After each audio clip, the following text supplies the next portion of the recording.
Assalamualaikum warahmatullahi wabarakatuh. Masih bersama Geoteres Geolistik Kota Palu. Saat ini saya akan membahas tentang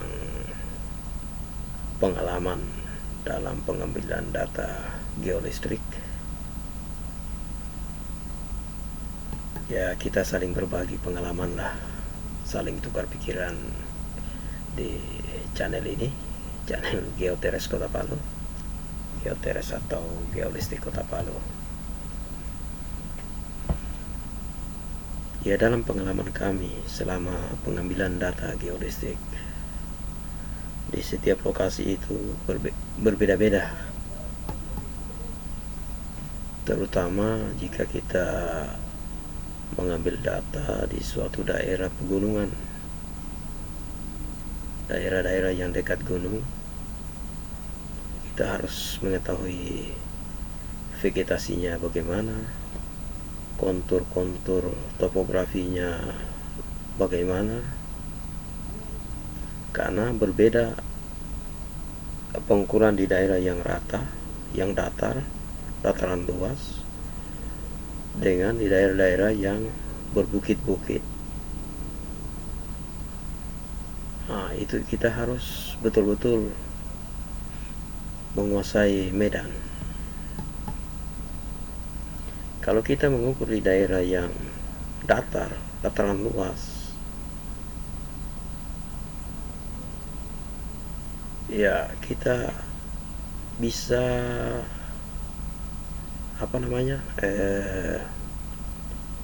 kita bisa menganggap di daerah pengukuran sekitar 50 meter kiri kanan, 20 meter kiri kanan, atau 100 meter kiri kanan, itu tidak jauh perbedaannya. Itu jika kita ingin mencari posisi air tanah, baik air tanah dangkal maupun air tanah dalam. Ya, tentunya daerah dataran atau daerah rata yang luas ini dikelilingi oleh gunung-gunung yang masih perawan, masih bagus, artinya belum tandus, belum gondol.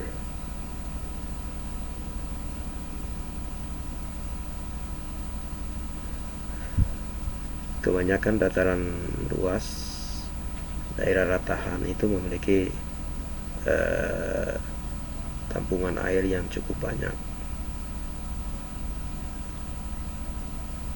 Walaupun ada beberapa daerah dataran yang memiliki posisi air yang sangat dalam, dan ada juga yang tidak begitu dalam, kedalaman 30-an, 40-50-an sudah bagus. Ada juga yang kedalaman mencapai 100-an meter baru memiliki debit yang cukup bagus. Kemudian jika kita mengukur di daerah perbukitan, itu kita tidak bisa menyamakan posisi kedalaman suatu sumber mata air. Kita harus melihat posisi aliran air gunung jika musim hujan. Nah, itu kita harus mengambil patokan. Jangan kita mengukur pas berhadapan dengan gunung, atau kita mengukur di bawah puncak bukit. Kita harus mencari celah di tepi bukit, karena jika kita mengukur di bawah penghalang bukit, otomatis aliran air, resapan air gunung akan sulit mencapai bagian bukit atau pohon atau puncak dari bukit itu. Jadi hindari mengukur atau mencari air tanah di puncak bukit, karena kami sudah menguji coba di Bukit Kawatuna dan beberapa bukit lainnya, pengeboran sampai 250 meter kedalaman itu sangat susah air, karena daya resap air dari aliran-aliran sungai-sungai mati tadi, aliran air resapan air hujan tadi akan sulit menembus pohon gunung, pohon bukit. Dia lebih cenderung meresap ke arah kaki-kaki bukit dan menuju ke arah yang lebih rendah. Jadi jika kita ingin mendeteksi air tanah untuk pengeboran, kita tinjau ke arah puncak gunung, ke arah gunung, di mana arah aliran-aliran resapan air tanah, air hujan itu mengarah. Usahakan kita mengambil titik mendekati jalur itu supaya pengeboran nanti berhasil. Jadi hindari itu mengukur pas puncak bukit, apalagi bukitnya itu bukit yang berdiri sendiri-sendiri terpisah. Beda halnya bukit yang bersusun-susun sampai ke pegunungan tinggi. Tapi kita tetap juga harus mencari arah aliran, mendekati arah aliran, biar pengeboran kita berhasil. Kemudian jika kita mengukur di area di pinggir laut, di tepi-tepi pantai, kita juga harus melihat pegunungan-pegunungan di sekitar situ masih bagus, masih hijau atau tidak. Kita juga harus melihat endapan-endapan lumpur, pasir, kerikil atau batuan yang mengarah ke lautan. Kita lihat sedimen-sedimennya. Jika sedimen tanah lumpur, pasir halus jauh ke arah laut, maka ada potensi air tawar di wilayah itu walaupun dalam. Tapi kalau kita melihat pinggiran pantai itulah atau laut itu langsung berhubungan dengan batu, kerikil, pasir, maka peluang tawar sangat kecil.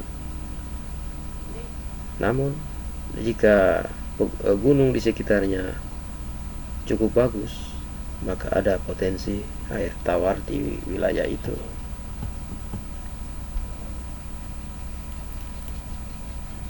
Jadi untuk keperluan pengeboran, di samping menggunakan identifikasi geolistik, kita juga harus menggunakan satu alat lagi sejenis geolistik yang namanya well logging atau biasa logging resistivity, logging SB.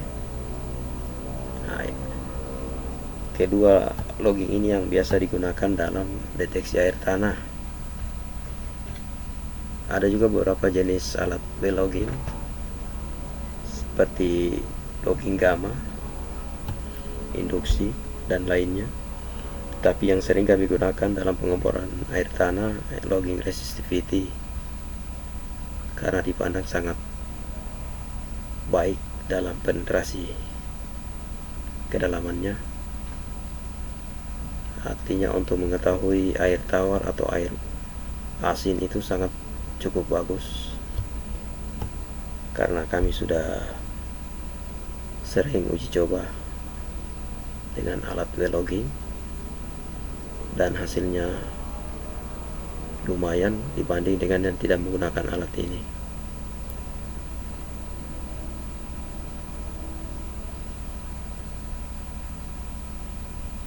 Jadi banyak hal yang harus kita perhatikan dalam pengambilan data geodetik.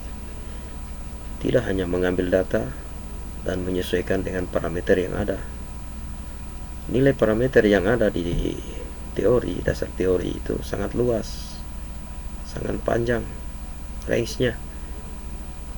Setiap daerah itu akan berbeda-beda tergantung formasi batuannya. Jadi kita jangan menganggap nilai yang ada dalam range itu sama, berlaku untuk semua daerah, itu berbeda.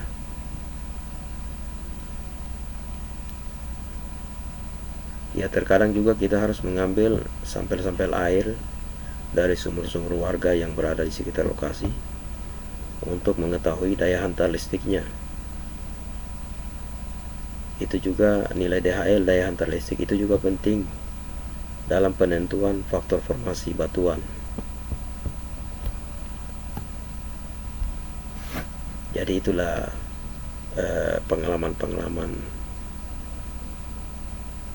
sedikit pengalaman yang bisa kami bagikan saat ini.